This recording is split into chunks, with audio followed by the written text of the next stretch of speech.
د حیرتان په بندري ښارګوټي کې د ښوونځیو او مدرسو 800 زده کوونکي د عمارت پیژندنې په رقابتي ازموینه کې د ګډون په موخه په ناصر خسرو لیسه کې راټول شوي دي.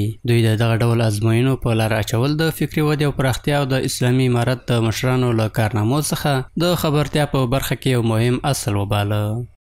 ما این کتاب را خواندیم و ما فهمیدیم که از شهکاری ها و از بزرگای امارت اسلامی خیلی فهمیدیم و ما بسیار خرسند است که این کتاب برای ما مساعد شده.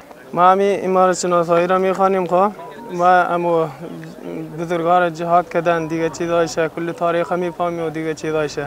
این کتاب امارت شناسی را به خاطر داده که ما از دین خود آگاه شویم و به خاطر است که ما امارت را بشناسیم، به خاطر چی آمده مغز ما روشن شوه، یعنی ما باید با دین خود آگاه شویم.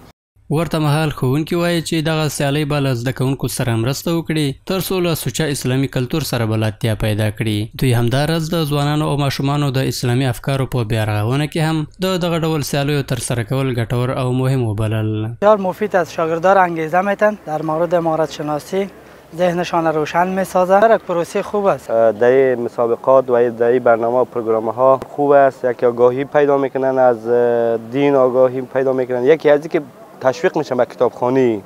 هر وقت که این برنامه ادامه پیدا کنه، کتاب‌های مختلف میخوانن، آگاهی زیاد پیدا میکنن.